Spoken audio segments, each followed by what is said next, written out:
It's been a long wait, but cabinet is out and it's looking brand new. President Emmerson Mnangagwa kept us waiting and guessing for 2 weeks, but it looks like the wait was well worth it. The president has appointed a new cabinet. It's out with the old and in with the new. A lot of the old guard ministers were dropped. Who's in and who's out? Let's take a look. It's bye-bye to Patrick Chinamasa, Simbarashe Mnangagwa, Chris Mushowe, David Parenyatwa, Supamandi Wanzira, Mike Bima, SK Moyo and Obert Mpofu. Mpofu had been in government for 23 years and SK had the singular honor of announcing the dismissals of former VP Mujuru, then VP Mnangagwa and President Mugabe. And who's in? Well, 5 totally new faces. Mnangagwa as Finance Minister, Kirsty Coventry at Youth and Sports, Obadiah Moyo is the new Health Minister, Sakai Nzenze is appointed at Public Service, and Mangaliso Ndlovu over at Industry and Commerce. Now we should have seen this coming. Back in June, the president dropped some hints. He said senior party officials would be deployed to party HQ, and it looks like he's doing just that. Now let's take a deeper look into some of these appointments. First, the big pick, the new Finance Minister, Mnangagwa. Solid CV. He has been the Chief Economist and VP of African Development Bank. He's a professor at the University of Oxford. He has taught at Wits Business School. Before this appointment, he was MD of Quantum Global Capital, a private equity firm operating out of Switzerland. During Davos, back in January, Mtuli put together a meeting with top investors to meet ED. He had guys like Deutsche Bank, ABB, Siemens, Nestle and others. He has one dark spot on his CV though. In 2004, he was CEO of Barbican Bank. It was shut down by the RBZ. Mube was accused of running the bank badly and violating exchange control laws. In the end, the accusations didn't stick, the bank got its license back. But this is one episode we cannot ignore. A lot of people got burnt during that period. But Mube put all that behind him. He took up a lot of great jobs after that controversy. But still, there are some questions we have to ask. He is an outsider. Can he have the guts to say no when our leaders want to spend too much money? Can he say no to bad policies? How much space will he be given to work with? Look, we've had technocrats before. During the Mugabe era, Simba Makoni and Nkosana Moyo had high hopes, but it didn't work out well for them. So, let's hope that this is really a new era and that things work out better. A lot of Zimbabweans seem to like him. Investors like him. The opposition likes him. The world press likes him too. He's given everybody just a little bit more confidence. But he's got a lot of work to do. Cash shortages, inflation, the forex crisis. 80% of our budget goes towards paying salaries.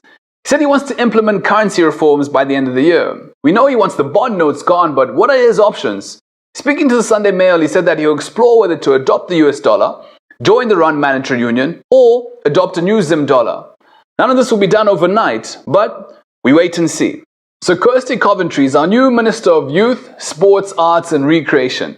Not many saw this coming. This is a great pick by ED. If we need economists to run our economy, surely we need sports people to run our sports. People who actually talk about the stuff they know about, not just reading speeches that an intern wrote for them. But this is a tough job. Kirsty is going to be swimming with the sharks here.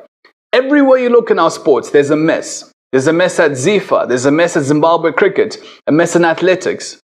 The one bright spot right now is our netball team. They qualified for the Netball World Cup next year in the UK. That's massive. But you want to know how bad things are? Instead of celebrating this, we're actually asking the following. Will they make it to the tournament? Will they have enough kit? Will they get their allowances? We're just never sure, are we?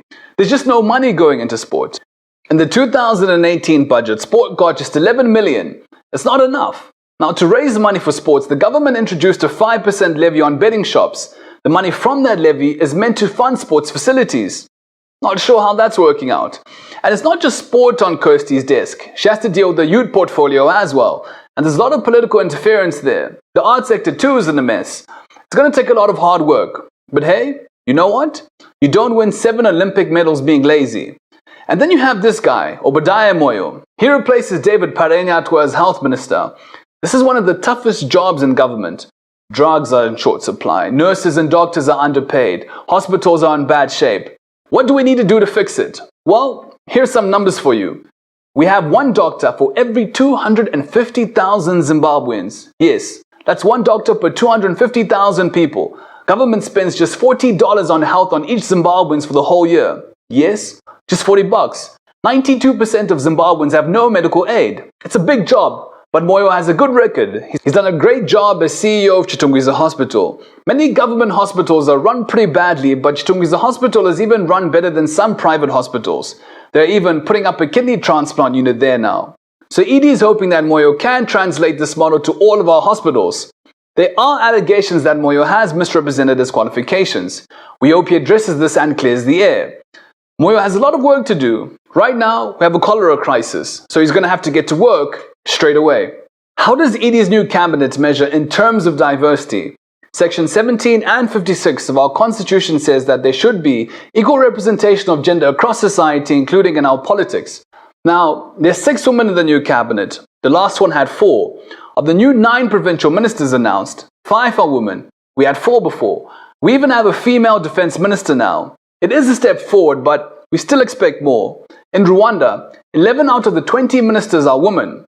ED also promised a racially diverse government. We now have a white sports minister, that's Kirsty. We also have a deputy minister who is of Greek descent. That's this guy, Vangelis Haritotos. The new deputy minister of industry and commerce is of Indian descent, Raj Modi, MP for Bulawayo South. Here on POV, we've campaigned for the inclusion of young people in government. We are past the whole, the youth are the leaders of tomorrow stuff. No, the youth can lead today. In July, ED promised that at least a quarter of his cabinet would be made up of young people. Well, this didn't happen, but it's great to see young people still getting key duties in this cabinet. Kirsty is just 34. She knows young people issues. And then you have Mangaliso Ndlovu. He's just 36, and he's the new Minister of Industry and Commerce. He was a member of the ZANU-PF Youth League. He's the new MP for Bulilima East. He used to work for the Ministry of Youth and Indigenization. He studied finance at NAST and at the UCT. It's a big deal that ED gave such a young guy such a big job. But this is just what we want to see. We want our leaders to trust young people with big jobs. They need a chance to serve their country too. Speaking of giving others a chance, what's up with Ntemiso Nyoni? She's been Minister of Small to Medium Enterprises since 2002. That's right, 16 years, same ministry. Now, Nyoni has survived all the cabinet appointments since 2002. She survived countless cabinet reshuffles. All those guys who have been dropped, they must want to know, how does she do it? They're probably on the phone with her right now. But here's what we'd like to know. So in all of these 16 years, how many of those SMEs that her ministry was overseeing have grown? Will they be SMEs forever? Helping SMEs grow must be one of the items of her performance appraisal. We want to see it.